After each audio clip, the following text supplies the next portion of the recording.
Good evening, ladies and gentlemen. Welcome to this meeting of the Falls Township Zoning Hearing Board. If we could all rise, salute the flag. I pledge allegiance to the flag of the United States of America and to the republic for which it stands, one nation, under God, indivisible, with liberty and justice for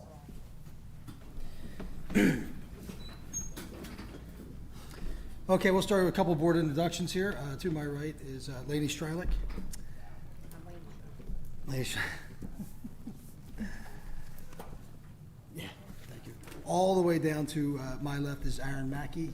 To his right is Al Brooks. Our excuse me, solicitor is Keith Bidlingmeyer.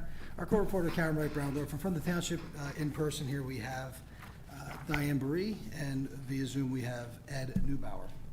Also on Zoom, sorry, Bill Kiernan, our other board member. So we have a 5-person panel tonight. Okay. We are going to go through a couple things. We're continuance requests for petition number 2, Robert J. Liebel, NY Lane, was for requesting storage. We received a letter on 6/14 requesting continuance for the application to the July 12th meeting. Do we have a motion to continue petition number 2? I'll make that motion. We have a second? I'll second. Okay. I'll second. All in favor? Aye. Aye? Aye. Okay. Petition number 2 has been continued to the 7/12 meeting. Also requesting continuance, petition number 3, Retro Fitness, requesting a sign variance. We received a letter, also 6/14/22, requesting continuance to the July 12th hearing due to a neighbor notification letters not being sent out in time. So do we have a motion to continue petition number 3 for Retro Fitness? I'll make that motion also, Dan. We have a second? Second. All in favor? Aye. Aye. Okay. Petition number 3 is so continued. Also requesting continuous petition number 6 for Oak Village at New Falls. They're the apartments they're putting in across from St. Joseph the Worker. I know we may have a little interest in this, maybe even online. So petition number 6 is requesting a continuance for the one of the principals not being available for the meeting, and Mr. McGinnis being under the weather and possibly zooming in. So would someone like to make a motion to continue petition number 6 for Oak Village? I'll make that I'll make the motion. motion. Okay, someone second? Second. Second. All in favor? Aye. Aye. Aye. Okay. Till next month. Okay, back on agenda. Petition number 1, Matthew Gancarz, 813 Hanford Road, Fairless Hills. Zone NCR, requesting a dimensional variance to permit a 6-foot solid vinyl fence in the secondary front yard. If you guys could come on up to the podium. We're going to get you sworn in by our court reporter. You'll state and spell your names for her, and then we're going to mark some exhibits and stuff like that. Then I'll turn it over to you, okay?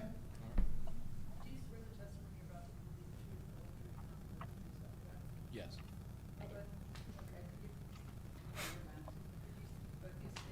Yeah, you don't have to put me on there, I'm not on the Matthew? property, so. If you're going to speak, No, you have- he can okay. do it. Oh, no problem. Okay. Just want to make sure. Thank you. It's just messy if we got to stop and then do that again. Cool. Okay, great. Thank you. Now we're going to mark some exhibits for our solicitor, and then we're going to turn it over to you, okay? Okay. Thank you. Mr. Chairman, if we can mark the application as ZHB1, along with the accompanying statement from the applicant. 2 will be 1 page containing 2 colored photographs submitted by the applicant. 3 is a permit denial letter from Falls Township dated May 24th, addressed to the applicant. 4 is an aerial view of the property. 5 are the neighbor and applicant notification letters giving notice of tonight's meeting. 6 is proof of publication in the Bucks County Courier Times showing this matter was published May 31st, and then again June 7th, 2022. 7 is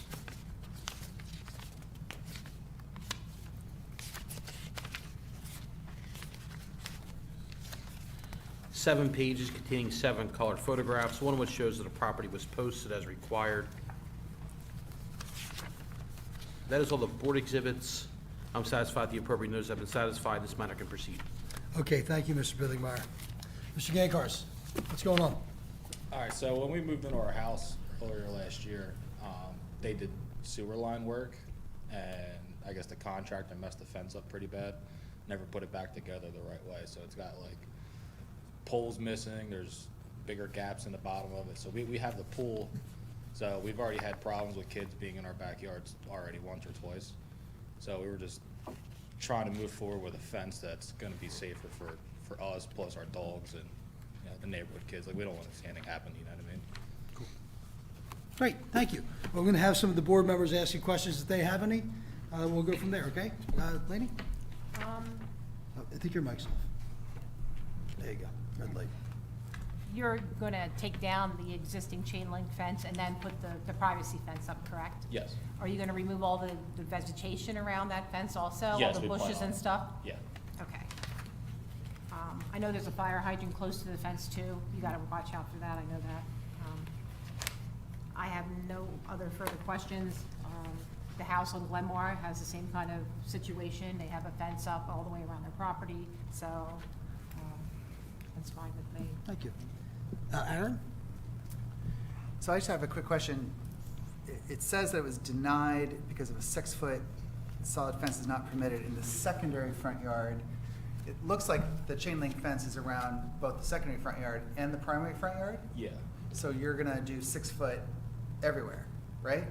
6 foot privacy fence So I'm not everywhere? really sure where the front yard line cutoff is into the secondary front line, but it's gonna come straight off the garage, exactly where it's already at. So I'm not totally Okay. sure where the. So I guess, so the original permit was denied because of the secondary front yard.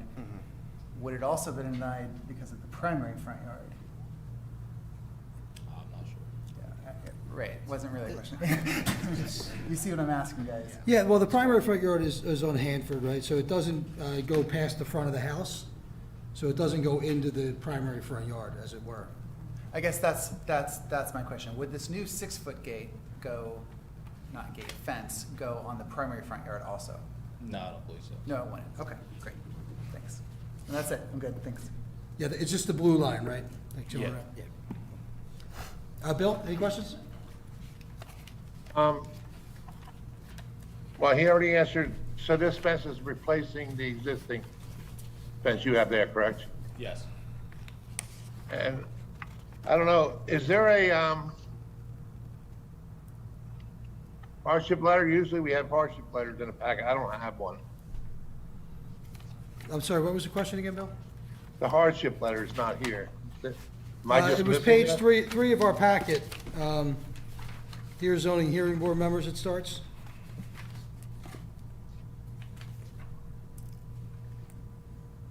Do you have, you don't have that part of your packet? No, that's fine, as long as it's there. I just, Oh, okay, no, other than that, I have no problem with replacing, I have no problem with it. okay, cool. Al? Nah, Dan, we've approved many of these fences, and Ed, you're out there, it's not in a site triangle with the neighbor's driveway? It is in a site triangle on the other side, the neighbor's driveway. So they'll have to trim it back there, right? Yes. They're gonna have to move the fence in a little bit. I mean, I can go out there and help them out and measure it for them. Yeah, that'd be good, As thanks. far as the corner goes on Hanford and the other side, they're okay. It's just the, Just right here. Matt, he's talking about, I'm just gonna reference, in the, I- board exhibit in the packet of pictures. There's the driveway, you see the cone. So when your neighbor's backing out of that driveway, they gotta be able to look over their shoulder and see if anything's coming. So that might have to be clipped off a little bit or something like that. You're okay with that? Yes. So that's gonna be a requirement no matter what. You won't be able to put that portion of the fence in without doing that. Yes. Because this stays with it even if if you're like, oh, my neighbor never goes anywhere. Like, if she moves, it's gonna be somebody else's problem. Cool? Okay. I have no other questions, just want to make you aware of that. Do we have any public comments or questions? Via Zoom? Nick? Via Zoom. Thanks, Nick. Did we receive anything to the township, Diane or Ed? No, we did not. Okay, great. hear anything, Any Dan? further board questions, comments? No, great. I'd like to, would someone like to make a motion? Yeah, that's it. Al's got it prepared, I think. Yeah, I'll make the motion. I move that the application of Matthew Gancarz requesting a dimensional variance from section 209-37C2 of the Falls Township zoning ordinance be granted to permit a 6-foot solid vinyl fence in a secondary front yard at the property located at 813 Hanford Road, Fairless Hills, Pennsylvania, 19030. The fence shall comply with the Falls Township set of requirements, not to interfere with the 6-foot triangle as site triangle as determined by Falls Township, which Ed will come out and help you out with that and mark it where it has to be. Okay? Okay, do we have a second? Second. I'll second. Thank you. Who's my secretary? Is Doug my secretary?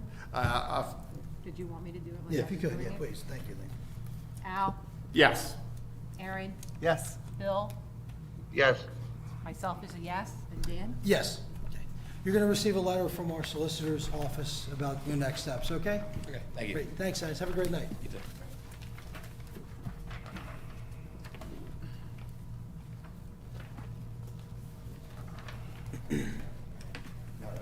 Nick, do we have some people coming in on Zoom here for this one? Okay, thank you.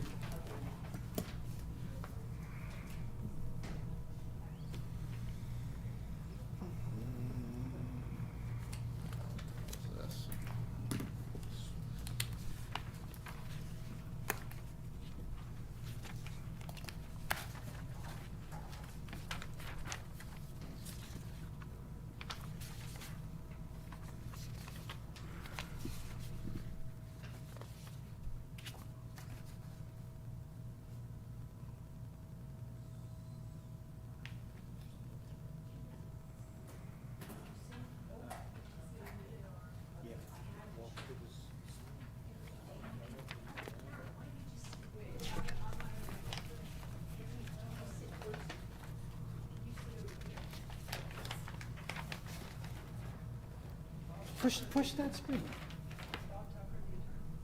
We don't know yet. Nick, is this everybody?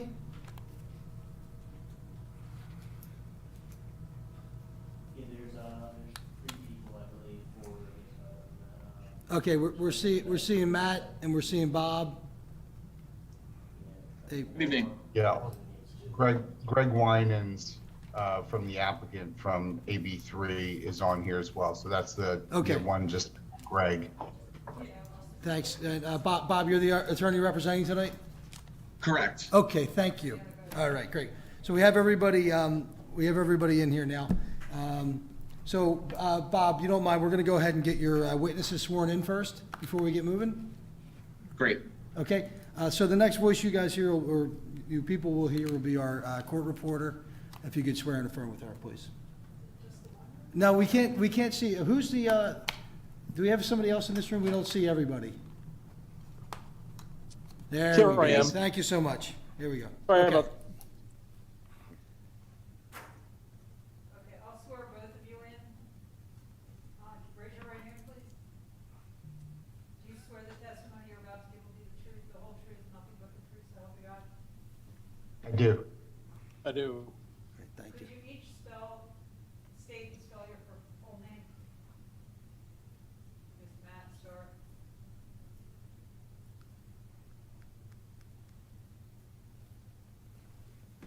Matt, if you could state your name and spell it for the record, please? Sure. My name is Matt Chartrand, CHARTRAND. And I'm with Bowler Engineering, BOHLER Engineering. Yep. And then Greg, if you could state and spell your name for us, please? Greg Winans, WINANS. I'm with AB3, Okay, the great. applicant. Awesome, thank you, guys. So now we're gonna mark some of the exhibits from the township, Bob, and then any exhibits you might have, we can enter into the record and we'll get going, okay? Great, sounds Thank you. good. Yeah, awesome. Mr. Chairman, we'll mark the application for zoning ordinance appeal as ZHB1, along with the accompanying addendum submitted by Amy Farrell, Julie Bernstein from Kaplan Stewart. 2 will be the notification to the applicant's attorney about tonight's meeting. That letter is dated June 6th, sent from the township. There's a second component to that, which was the original letter sent to the applicant. That letter from Falls Township is dated April 27, 2022. Exhibit 3 will be posting of the property. That contains 6 pages of 6 colored photographs, one which shows that the property was posted as required. 4 is a zoning plan submitted by the applicant. 5 is proof of publication in the Bucks County Courier Times, showing this matter was published April 26, and then again, May 3rd, 2022. This matter was continued on the record at the May meeting, which is why the Courier Times notices are older. Mr. Tucker, if you do you have pre-marked exhibits before I get into the service? I do, if you'd like me to go through what we have this evening. Not yet. If you just give me your last exhibit number, I can pick up and I'll. Sure, the last exhibit number is A8. A8, okay, so what I'll do is I'll mark this as A9, and it is the proof of service that was sent to the township in regards to the adjoining or abutting property owners, giving them notice of tonight's meeting as required by Falls Code. That satisfies the notice requirements. Mr. Chairman, I'm satisfied the appropriate notice have been satisfied, and this matter can proceed. Bob, give me 1 second. Bob, give me 1 second. I got to state this on the record, too. For petition number 4, AB3 Inc., 340 North Oxford Valley Road, Fairless Hills, PA, Zone Highway Commercial, requesting dimensional variances to permit parking spaces, permit signage. Has some things to do with that. We're going to hear all of these statements in here. This is the property that is the Burger King across from, on Oxford Valley Road, across from like Chick-fil-A and all that. So, okay? Just wanted to open that fully. All yours, Mr. Tucker. Sure, thank you. Again, my name is Bob Tucker, Kaplan Stewart. I'm here representing the applicant, AB3 LLC. The applicant is the tenant of the property at 340 North Oxford Valley Road by virtue of a lease between AB3 and Family Dining, Inc. Family Dining, Inc. is owned by U.S. Restaurant Property, Inc., which is the owner of the property. The applicant is proposing a reconfiguration of the existing drive-through to provide for a dual-width ordering lane, as well as an update to its existing freestanding drive-through signage. Before I call my first witness, Mr. Chartrand, I'd like to just go through a few of the exhibits we have. That would be okay with the board.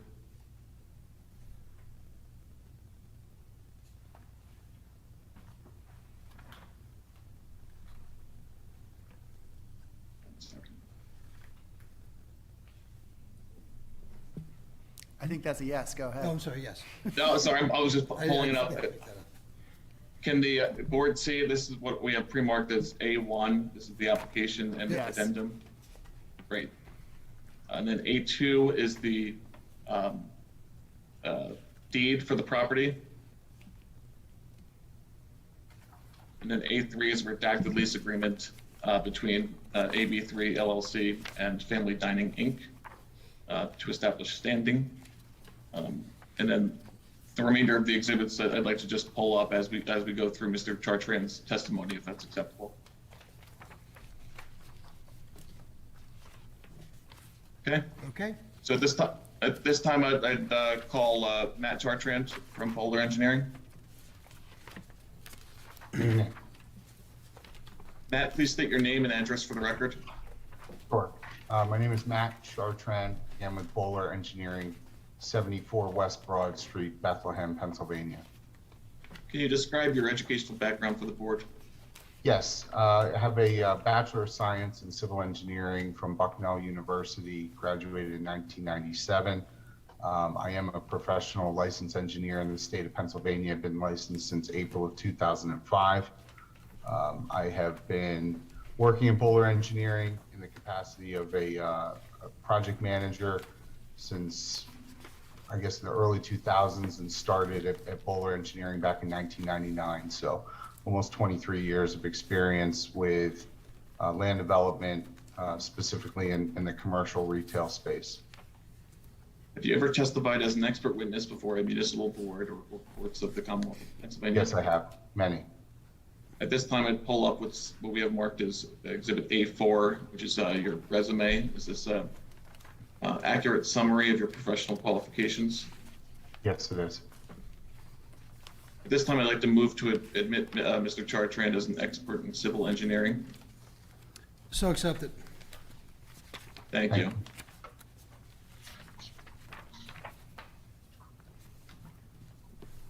I'd like to pull up what I've marked Exhibit A5. Just 1 second. I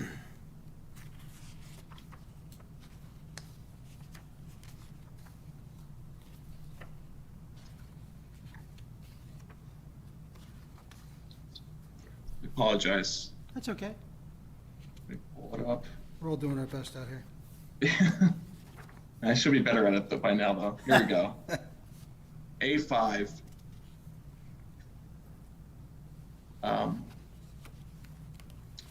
Now, Matt, we've included aerial photographs of the existing conditions of the property. Referring to this first picture, can you generally describe what is currently located at the property? Sure. As was mentioned in the opening statement, this is an existing Burger King restaurant located at 340 North Oxford Valley Road on the east side of Oxford Valley Road. And again, as was mentioned earlier, opposite the Chick-fil-A restaurant on the western side of the road. To our north, we've got a small retail strip center with a few different tenants. To our south, we've got, again, more commercial tenants in the Pep Boys and the backyard store there. Further north and east of us is the Jefferson Bucks Hospital. Now, turning to the second aerial we have included at Exhibit A5, could you describe generally the existing improvements at the property?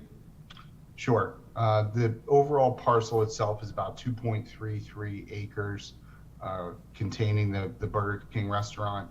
There is approximately 7,000, just over 7,000 square feet between the main building. This does have an indoor playground play area as well as an outdoor playground play area, and then a storage building to the rear. So all of the building square footage is encompassing of that storage building plus the existing restaurant. We've got access provided off of North Oxford Valley Road via 2 full-service driveways.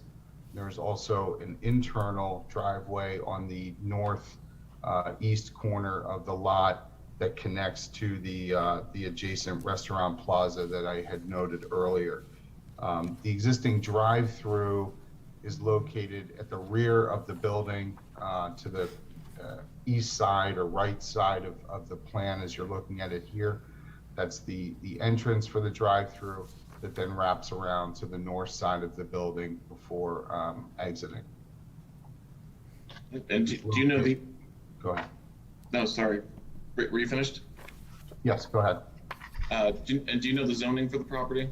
Yes, it's located in the Highway Commercial Zoning District. And is a drive-through restaurant permitted in this district? It is, yes. As a conditional use, it is permitted. And the use of the property is not being changed, is that correct? That's correct. The restaurant will remain. This is, as was noted earlier, the application here is to add a second order point and lane for traffic coming through the drive-through, but the functionality of the site will remain the same. And one of the variances we're seeking this evening is for parking. How much parking is currently provided for at the property? Currently, there are 87 parking spaces on site. And is that an existing nonconformity? It is, yeah. By ordinance, based off of the calculation, which in this case would be driven by the gross floor area of the buildings, the overall parking count required plus the employee count that's there comes out to 153 parking spaces, of which, like I said, right now there are 87 on site. Great. I'm going to pull up what we have marked as A6. Just give me a moment.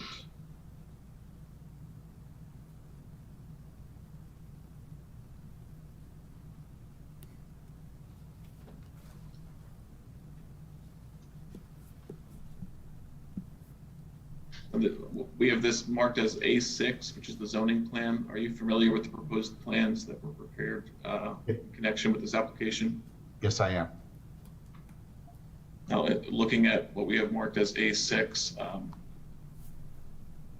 is this the plan that was prepared as part of this application? Yes, it was. And it was prepared by your office? Yes, Did you oversee the preparation of this plan? I did. Now, using this plan, can you describe generally what's being proposed? Sure. Again, the driveways, the majority of the parking, both to the call it the west, north, and south sides of the building will remain the same. The drive-through lane itself that is kind of closest to the auxiliary storage building is labeled there is existing. So that is the current drive-through access to come around the site. There is adjacent to that, immediately adjacent to that right now, a landscape island on the east side of the existing first lane. I don't think I can point, but maybe Bob, if you are able to understand where I'm directing to, if you can kind of point along, if that helps. But yeah, so there's an existing landscape island in between what is now proposed as 2 lanes as it enters the drive-through. And towards the end there where you're pointing is where the new menu board and speaker post would be for that second lane. So I'm sure most of you, or I would think at this point, have seen, other drive-through facilities, similar type drive-through facilities at fast food locations where you've got 2 order points. They then merge back together to one to the point of pickup. It does allow for more vehicles to be able to queue in that area. It also helps just from an overall efficiency standpoint to be able to move those vehicles through at a faster pace, which is ultimately the reason for doing something like this. Are any modifications being made to the building itself? No. And you touched on this briefly, but what's your general understanding as to the purpose for why these improvements are being sought and why the improvements are necessary? Sure. Yeah, I mean, in this type of industry, we continue to see a pretty significant shift towards, people on the go, want to keep moving. Obviously, with a location like this that does have an indoor play area, there will be some aspect of customers that want to come in and utilize the facility. But the reality is a vast majority of business is now coming through the drive-through and utilizing the facility in that way, especially with the addition of online services such as DoorDash or Uber Eats that they may pick up, and in a lot of cases, and as is the case here, that could be both, but can be picked up through the drive-through so that they don't have to actually come into the building. We are seeing 10 to 15% of additional business that would come through that way. Now, the reconfiguration of the drive-through is going to impact the available parking. Is that correct? That's correct. Yeah, towards that eastern side, right-hand side of the page there, right now there's existing perpendicular parking that faces towards where you see on the plan it says stone bed and storage basin. That's a stormwater management facility towards the rear of the property.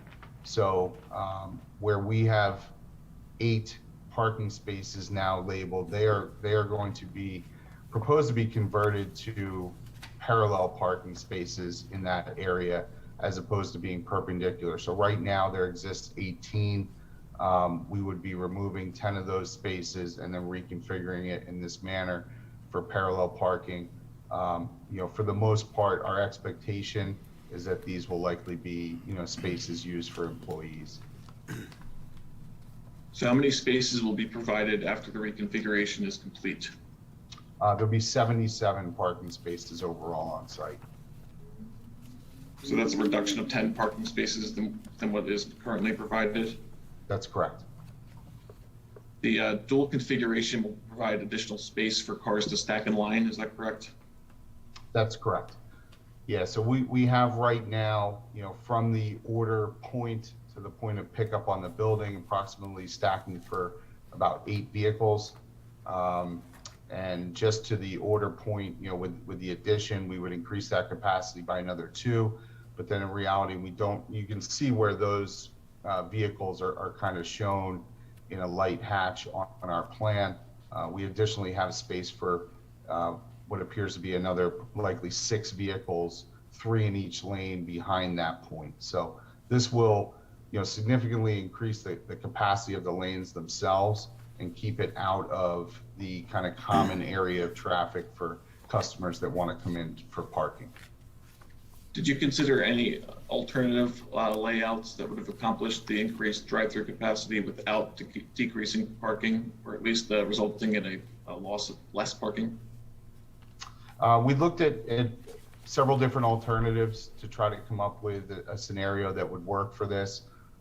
There were no other alternatives that we could put here that wouldn't have additional impacts to either the building or parking in other areas or circulation that we felt was sufficient to be able to handle this use. So that was ultimately why we came up with this layout and believe that it's the minimum, intrusion, if you will, into the remainder of the site. So just to summarize, the variance we're seeking is to permit 10 fewer parking spaces than what is currently provided? That's correct. In your opinion, will the reconfiguration of the drive-through allow Burger King to service more customers and in a more efficient manner than what is possible under the current configuration? Yes, and that has been part of our discussion with the applicant here. Obviously, the trade-off of the additional space for the drive-through versus the parking.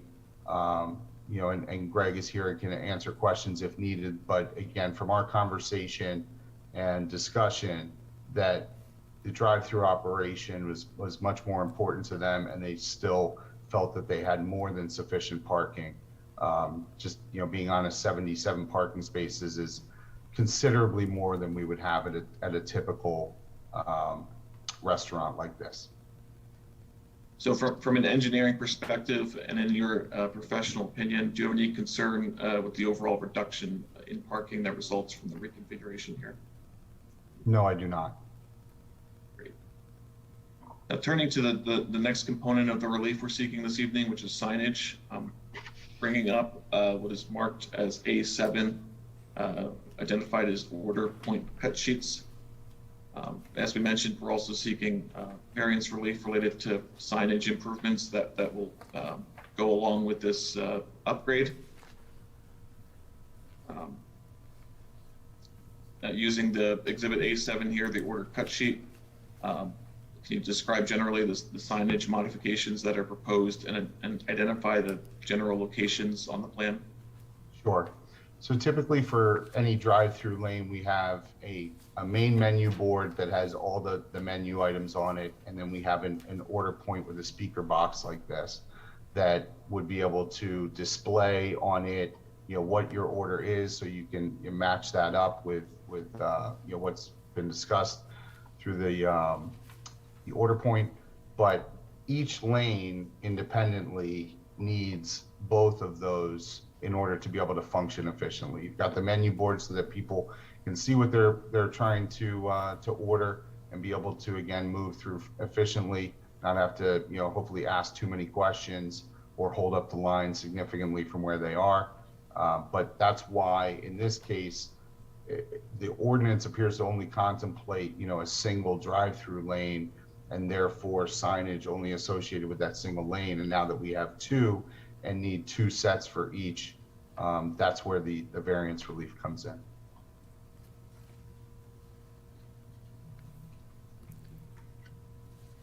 And then I'm going back to Exhibit A6 here. Can you identify where the order point signage will be located?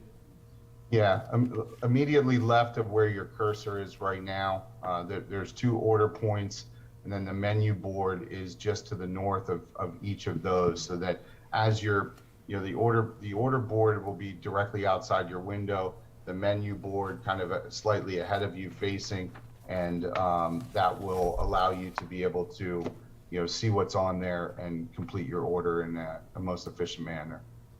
So our menu board exhibit is marked as A8, which I'm pulling up here. This includes the cut sheet for the menu boards. Could you briefly describe, you know, what this exhibit shows? Sure. This is a menu board. It's basically, for lack of a better description, it's kind of a large TV screen. You know, the days of having manual copy that they need to go out there and physically change are gone. It is static, however. There's no animation to it. It just simply allows them to be able to, you know, at different meal times, or if they have different promotions or things like that, display it on that screen. So is the plan for the existing menu board to be removed and have the two new menu boards installed at the locations shown on the zoning plan? Yes, that's correct. So that everything will basically be upgraded to their latest systems. And, you know, this is not signage that's intended to, nor would it be seen from the street. You know, it's screened by the building. It's also several hundred feet away from the street and facing away from it. It's really, again, just for efficiency of movement through the site.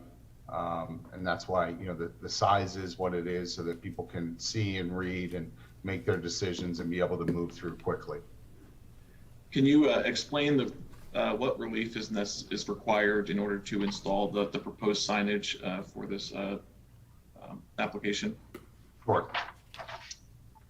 Section 209.45.Q 10A2 permits one freestanding sign per street frontage and one additional freestanding sign for drive-through establishments for the advertising of items for sale to users of the drive-through lane. And that's what I was alluding to earlier in my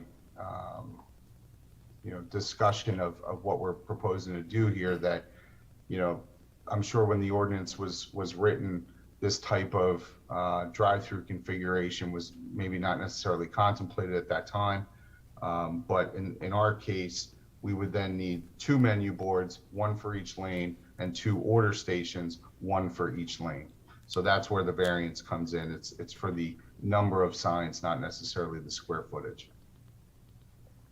Could the reconfigured drive-through operate with only one sign as set forth in the ordinance? No, it could not. And why is that?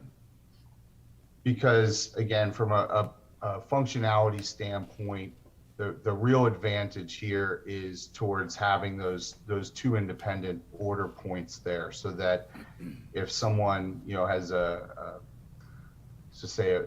full vehicle full of kids, they're trying to put in a large order that may hold up the line, that will allow then, you know, somebody to move ahead in that queue and increase the efficiency. If we only had one order point, we're basically, you know, back to where we currently are right now.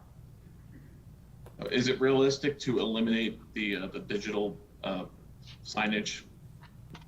No, again, from an overall functionality standpoint, a lot of research has gone in, as I'm sure you would imagine, for these types of facilities, towards trying to move the customers through quickly and efficiently. And that really is the primary goal here, is to just get more people through per hour, so that they're not queuing up into the rest of the site.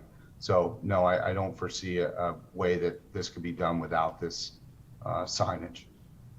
In your professional opinion, will the proposed improvements allow the applicant to make reasonable use of the property? Yes. In your professional opinion, can the improvements reasonably be accomplished without the signage and parking variance sought this evening? No, I do not believe so. And in your professional opinion, are the variances sought by this application the minimum that would afford the applicant's relief? Yes, as I mentioned before, we've tried to look at several different alternatives here, and ultimately, with the layout that we've proposed here, we believe this to be the most A, efficient, and B, the minimum relief necessary. Based on your experience and in your professional opinion, do you believe the proposed improvements would have a detrimental impact to the character of the surrounding neighborhood, the adjacent properties, or the public welfare? No, I don't believe so at all. That's all I have for Mr. Chartrand this evening. Okay, Mr. Tucker. How about we open it up for some board questions now?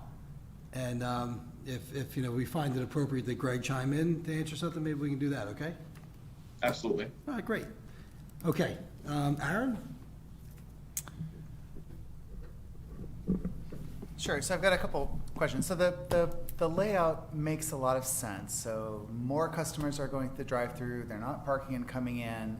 So reducing parking space, sending more people through the drive-through at a high level makes a lot of sense. But if you've got twice as many orders coming in per minute, per hour, and presumably we're really just talking about peak times, right? So at peak times where the highest flux of cars are coming in, you've got 2 times the order rate.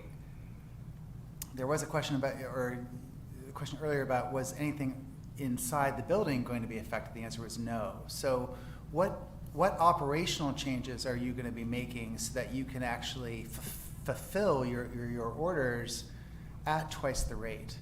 Because otherwise what I'm imagining is you're going to put 2 times as much orders in, and then they're just going to, when they then merge back together to get to the pickup lane, they're going to be queued up back anyway. Yeah, and again, if you've been through these types of facilities before and seen the way that they operate, I will say that it doesn't equate to 2 times the amount of orders, and that's not really, again, the intent here is to, give us double the amount of orders and therefore back up the interior production or anything like that. It's really about, again, the efficiency of just moving those vehicles through, that if there is, one person is delayed or taking slightly longer in terms of their order, the other order is ready, they're then told to go ahead and Okay, pull that makes forward. sense.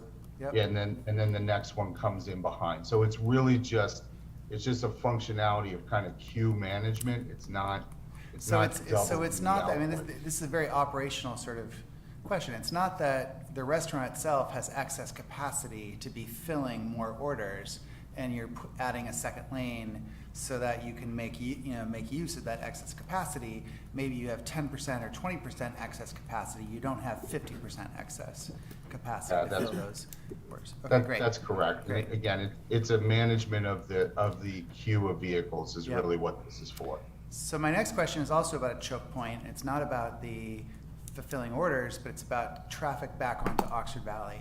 Has there been any thought or analysis or data about what the backup is? So great, you've got maybe now 110%, 120% of orders being filled. What is the queue going to look like with cars that are backed up because they can't get onto the road yet? And how is that going to flow backwards?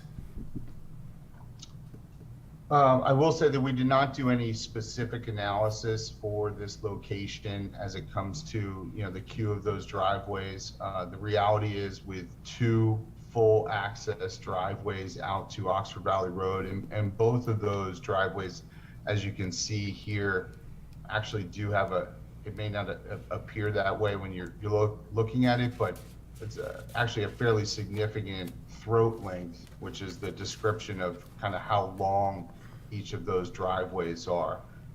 Again, just sort of eyeballing it here, I can see that each of those driveways could hold likely up to 3 vehicles as they were exiting, one at the front position with 2 more behind, without really even impacting the parking behind it. And then in addition to that, you've got the cross access to the property to the north. So this particular location actually, I think, has better and more functional access than most that we deal with, to just be perfectly honest. And again, I think that the driveway, the radii on there, coming in and out, and the type of road that you're exiting onto, I think that it's more than sufficient for getting the vehicles in and out in a safe manner. Okay, so you don't expect, so either of my two questions that are kind of about these two different anticipated choke points, you don't think either of those are gonna essentially negate the intended benefit of having the extra lane? No, I don't. Okay. And again, it's the efficiency of moving the vehicles through, but to your earlier point, the vehicles can still only move as quickly through as the people inside can. So, Right. you know, and they're obviously trained to do so. They're trained in this type of a situation. But we're not going to expect to, you know, inundate or have a massive inundation of vehicles that are coming through the drive-through here. It just improves the functionality it basically helps from what an existing issue, and allows them to move it a little bit more efficiently through. Yep. So my last question, just real quick, and just to confirm, I mean, it makes sense that more people are going to drive through and not parking and come in. Do you have any, again, historic data about either parking lot usage or ratio of in-restaurant versus drive-through orders per minute, time, hour, whatever it is, particularly at these peak hours? Because I guess, you know, you already had a variance to have fewer parking spots. You're asking for that to be just that much smaller. Is there any data to support the fact that you're not, even at this new mode of having more drive-through, that there's not that demand for those parking spots such that drivers are going to spill over into other parking lots? Sure. Yeah. And again, Greg, if you want to jump in here, but I think from our discussions previously, you know, it's about a 50-50 split, if you will. And I don't know if this location is any higher than that in one direction. I know from speaking with Greg and others at AB3 that they've never had a situation by which their parking has been full or really even close to full with a location like this with as many parking spaces as we have. You know, a typical store would be more in the range of maybe 30 to 40 parking spaces. And again, that usually gives some excess buffer. So 77, although, you know, you look at the reduction and say, well, you're losing 10 spaces, 77 is still considerably more than what we would typically have at a restaurant of this size. Got it. Thank you. I'm good. Oh, great, thanks, Aaron. Lainey? I just had a question for you. Is the pathway from Pep Boys into your parking lot still there? Yes. Yes. Okay. Yes, that exists. And I apologize because I did not note that when I was discussing it earlier, but to the southern portion, yes, there is a cross access with the Pep Boys and that will remain. Now, the general flow would be from Oxford Valley Road into the restaurant and then through the drive-through and then back out. How about people cutting through from Pep Boys? How are they going to impact that flow going to the drive-through? I mean, not a lot of people know that that's there, but there are some people that do use that as a cutoff to get around Sure. the corner of Oxford Valley Road and that Pep Boys corner. Yeah, and again, we wouldn't be making any changes to that configuration, nor would it affect the way that they access it. The point at which that is kind of immediately opposite where you see on the plan's not up right now, but if you have a copy of it where it says no parking right there, along that south side is where the drive-through exists right now. So, or where the driveway to Pep Boys exists right now.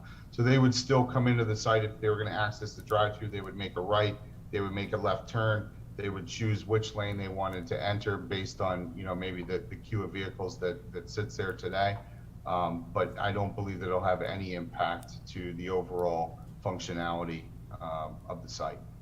Okay, and I'm assuming that this configuration is also going to help because you get a lot of people from Sesame Place and they want to go through the drive-through, and you have a lot of people trying to make that left into your restaurant.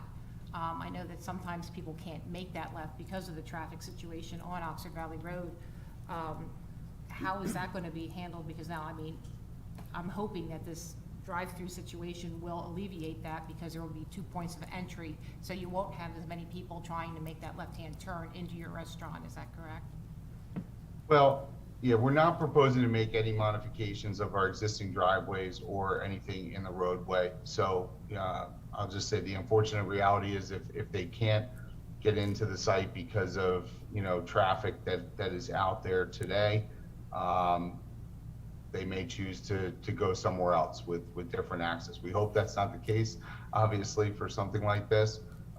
But the improvements that we're looking to make is, like I said, from an efficiency, functionality standpoint, once they are in our site, we want them to be able to get their food and get back out and on the road kind of as quickly as possible. So we can't do anything at this point in time to affect the traffic or the left turn situation as it exists out at Oxford Valley Road. But what we can do is, once they're into our site, make sure that they're not backed up in that area. So presumably, if they see that the queue doesn't appear to be too long because the efficiency of it is approved, then they'll be more likely to come into the site. But again, it's really a management and efficiency for the operation, not to affect anything off-site per se.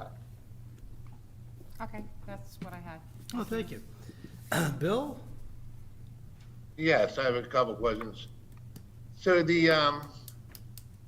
you're going down 77 spaces, and you said that's compared to other sites, but you do have Sesame Place during peak hours. You don't think they'll use that, or do you think the drive-through business is a higher ratio of your customers? I think in this instance, it's a higher ratio of our customers. But again, 77 parking spaces, even with what you're describing of having, the Sesame Place that close by, 77 is more than enough for this type of use. If you've ever been there out to the site before. I have. Yeah, and I don't know if you can specifically point to a time where you've seen that it's been, overrun or where there wasn't available parking. But again, speaking with Greg and others, Greg manages these locations. He's in there all the time. And I'll just say that they wouldn't be looking to do something like this if they thought it was going to have a detrimental impact on their operation. I just have two more questions. Handicap spots. They were based off of the original 153 spaces or the 87?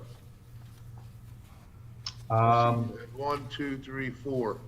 Yeah, there's 4 spaces out there, which is typical and is sufficient for whether it be 87 spaces. I don't think it's based off the 153. 153 would likely put us up closer to 6 or 7 spaces that would be required out there. But we're also, dropping the 10 parking spaces. We technically could probably go down to 3. We're not proposing to do that. We're going to keep it at the 4 ADA parking spaces that are shown there right now. I wanted to make sure we weren't going to lose those. No. My other question is, like other drive-through, I'm looking at the plans here. What about queuing? When you get to the window and your meal's not done, I don't know if this place does it, but other sites do it. They'll have you pull forward so they can keep cars moving, or they have you pull. Is that any place on here that was in consideration on the plan? I mean, they're not specifically designated that way. The parking kind of along the north side of our plan, so opposite where your pickup window is. But again, Right. from a operation standpoint, the majority of parking that's going to fill up, call it the quickest, is going to be the parking area up towards Oxford Valley Road, along the south side of the building, which is where kind of the 2 main entrances are. So if there was that type of a situation, like to your point, they would want to keep the queue moving. And if there was a particular order that was hung up for a specific reason, they would ask them to pull forward and into those parking spaces on the north side of the site. All right, that's all I have. Thank you. Mm-hmm. Thanks, Bill. Al? No, Dan, this is where the fast food restaurants are going now. They're going with the 2 drive-throughs. It does expedite the line, so I have no other questions. Yeah, I have no questions right now. Seems like a good idea. Do we have any public comments?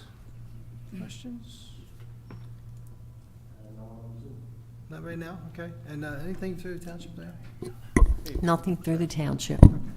Mr. Tucker, you can continue if you want to call another witness, or if you want to wrap? No, we have Greg here available for any questions, but it seems like the board is satisfied at this point, so I'm not gonna call him as a witness. I would like to move for the admission of our exhibits A1 through, I guess, A9. A9 would being the certificate of service on neighboring property owners. Okay. Admit it. And then just to conclude that, we believe that the variances are necessary for the safe and reasonable use of the property. The 77 parking spaces is more than sufficient to service the use on the property. And then the proposed signage is necessary from a safety and efficiency standpoint. And with that, we'd ask that the board grant our request of relief. Thank you. Okay, thank you, Mr. Tucker. Okay, so would, at this point, someone like to make a motion for this petition? Sure, I'll make a motion. Thank you. I move that the application of AB3 Inc. requesting dimensional variances from the following sections of the Falls Township zoning ordinance for improvements at the Burger King be granted to permit 77 parking spaces on the property where the code requires 153 spaces and 87 are currently provided, to allow for the construction of a dual-lane drive-through pursuant to section 20942.H26. Signage on 2 order points and 2 menu points as set forth on the plan where subsection 209-45.F6D4 only permits 1 digital display per property, and subsection 209-45.F6D3A sets forth that digital display shall not exceed more than 30% of the total sign area permitted on site pursuant to section 209-45.F, and 2 order points and 2 menu boards in the location, size, and configuration shown, where the code only permits 1 freestanding sign per street frontage and 1 additional freestanding sign for the drive-through establishments for the advertising of items for sale to users of the drive-through lane only pursuant to section 209-45.Q10A2 at the property located at 340 North Oxford Valley Road, Fairless Hills, Pennsylvania 19030, as depicted on the plans and in accordance with the testimony presented to the zoning hearing board. Do we have a second? Second. I'll second. Okay. Laney, pull the board, please. Al? Yes. Aaron? Yes. Bill? Yes. I'm a yes, and Dan? Yes. Thank you, everyone. Thank you so much. Yep. Thank you, everyone. Yep.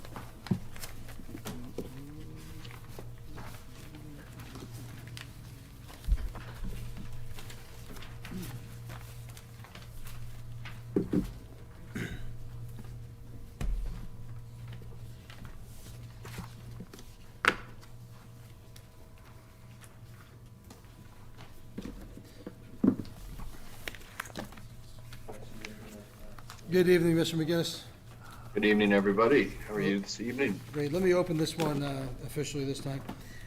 Petition number 5, NP Falls Township Industrial, 1 Bend Fairless Drive, Fairless Hills, PA 19030, zoned MPM.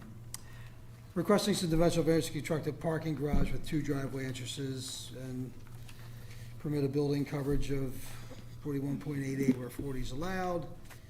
Permit a driveway, we're gonna hear all this other stuff too, so. Mr. McGinnis, you're gonna have your witnesses sworn in first, okay? Certainly. I have Excellent. Jeremy Michael from North Point with me and Eric Clace from Gilmore and Associates. Okay, great, so, next voice you hear will be our court reporter. Raise your right hand, please.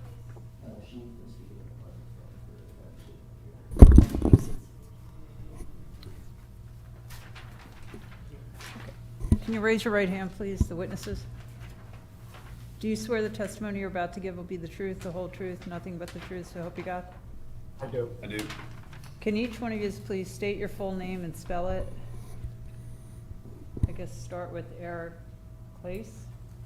Yes, the name's Eric Clace, last name spelled C-L-A, S as in Sam, E.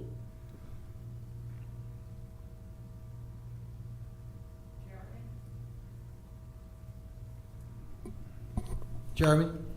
Yeah, Jeremy Michael, Jeremy Michael.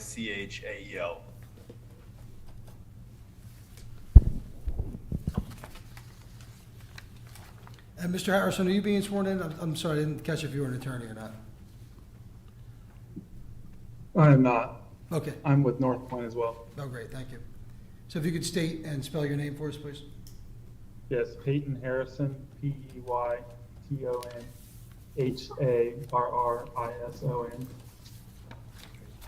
Thank you, everyone. Mr. McGinnis, we're going to mark some exhibits from the township for the petition. Very good. Thank you. Mr. Chairman, we'll mark the application for zoning ordinance appeal as ZHB1, along with the accompanying statement and support. 2 will be notification from Falls Township dated June 6 to Mr. McGinnis, providing notice of tonight's meeting. 3 is the signed Zoom application that was sent to the applicant, signed by Jeremy Michael. 4 is 4 pages containing 4 colored photographs, one of which shows that the property was posted as required. 5 is a building and zoning plan submitted by the applicant. 6 is proof of publication of the Bucks County Courier Times showing this matter was published May 31st and then again June 7th, 2022. Mr. McGinnis has sent over a certificate of service. Mr. McGinnis, if you don't have pre-marked exhibits, I'll mark this as A1. Very good, thank you. Great, and just so the record is clear, included in that certificate of service is a letter, and Mr. McGinnis, that form letter went to the attached properties. Is that accurate? That is, yes, that is correct. Great. Mr. Chairman, I'm satisfied the appropriate notice have been satisfied. This matter can proceed. Thank you, Mr. Billingmeyer. Mr. McGinnis. Thank you. Good evening, everybody. Mike McGinnis from Begley Carlin here tonight on behalf of North Point. I'll make a statement at the outset that if it's acceptable to the board, my plan is to essentially offer a summary of the application and then open the matter up for the board to inquire as to Mr. Clace and Mr. Michael, if that would be acceptable in this instance. I believe that would be the board's pleasure, so. Very, very good, thank you. As I indicated, the applicant in this matter is North Point Falls Township Industrial LLC. This property is what we consistently refer to as the mother parcel for the development within the KTC. That's the 13-51-001 parcel. And as is the case with all of North Point's applications, this is zoned MPM. To orient the board a bit, North Point went through the approval process for this building, which we've labeled in our timeline as Building 4 and part of Phase 2. So since it can be a bit confusing, Phase 1 consisted of buildings 1, 2, and 3. Phase 2 consisted of buildings 4, 5, and 6. The building itself, if you see the plan that Gilmore provided, is a little less than 1.2 million square feet. Which is consistent, in my opinion, in the scale and scope with the other buildings proposed and approved as part of North Point's development of the KTC. Phase 2, as I indicated, was a grouping of buildings 4, 5, 6, and we went to the supervisors as part of the approvals for Phase 2. And at that time, it was not anticipated that we would need any zoning relief to facilitate the construction of the buildings as depicted on the plans at that time. However, North Point builds these projects spec, and if tenants are identified before the construction begins, there could be amendments to the plans which were previously approved. And just to provide a little bit of context here, as an example, for Building 1, we went through, we had Building 1 approved, and then we had Buildings 2 and Buildings 3 approved. And I feel bad for the township officials because sometimes I feel like we need a flow chart to keep all of these things together in a way that makes sense. But during the pendency of the approvals, North Point was able to identify what they thought was an end user for Building 1, and the design that the end user wanted for Building 1 necessitated essentially the elimination of Building 2, a little bit of a redesign of Building 1 to expand it a bit, eliminate Building 2. And before we began construction, we made the plan modifications to facilitate the design to meet those the needs of that user. And then we went back in front of the township for the amended approvals for Building 1 to modify that. We have a version of that process in this instance where North Point has been fortunate enough to identify an end user for the site. And because of that, the original design that we had presented to the township that was anticipated has been tweaked a bit to make better use of the property. And that has resulted in the plan, which is in front of the zoning hearing board this evening. So specifically, the changes that have necessitated appearing in front of the board are primarily the construction, as you can see, of a parking garage on the site, which will add additional parking spaces. Because of the layout of the property and the way we're intending the subdivision to go, we don't have the ability to go horizontal with respect to the additional parking at this location, so we need to go a bit vertical.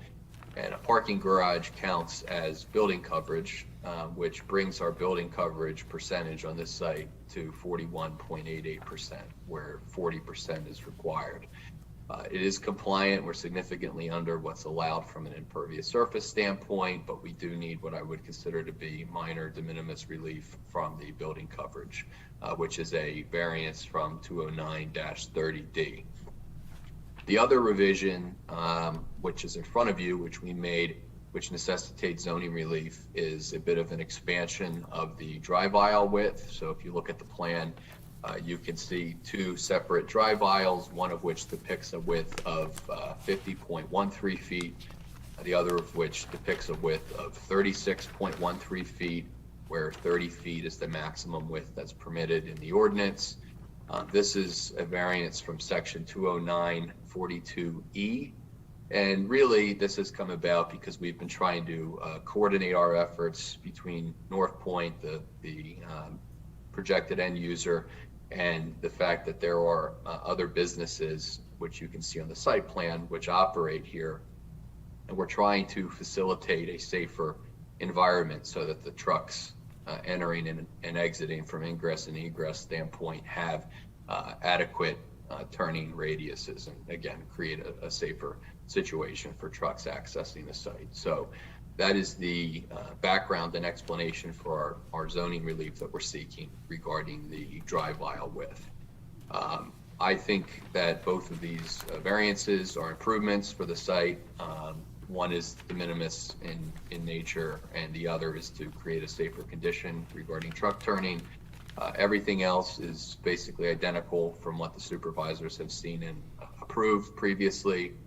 We think that this is consistent with the surrounding businesses, the other proposals for construction that North Point has put forth in the township, and will not be detrimental to the community in any way.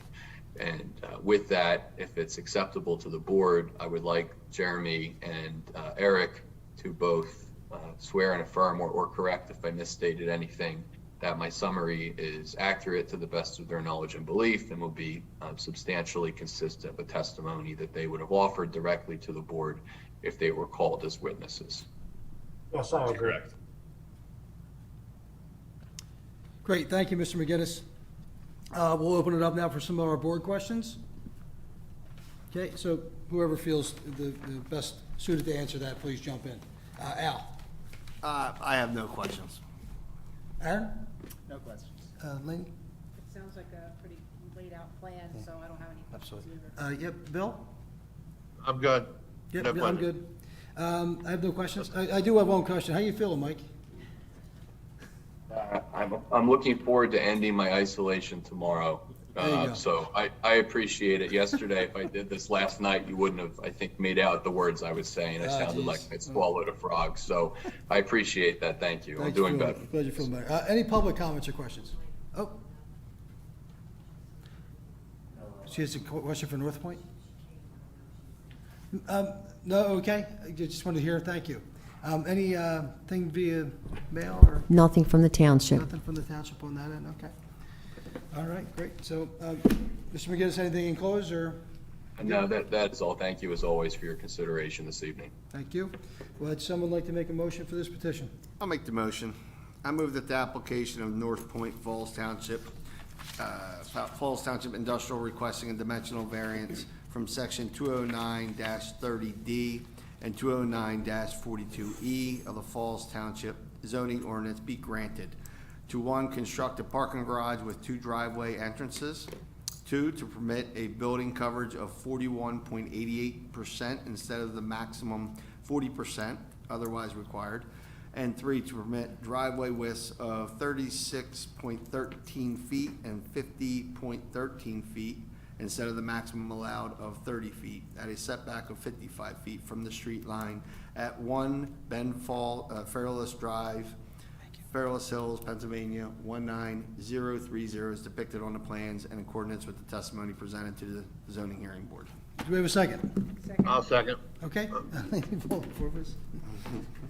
Al, Yes. Aaron, Yes. Bill, Yes. I'm a yes, and Dan? Yes. Thank you, everyone. Thank you very much. Thank you. Everyone. Okay, with that, do we have a motion to adjourn? So moved. Should we mention that here now?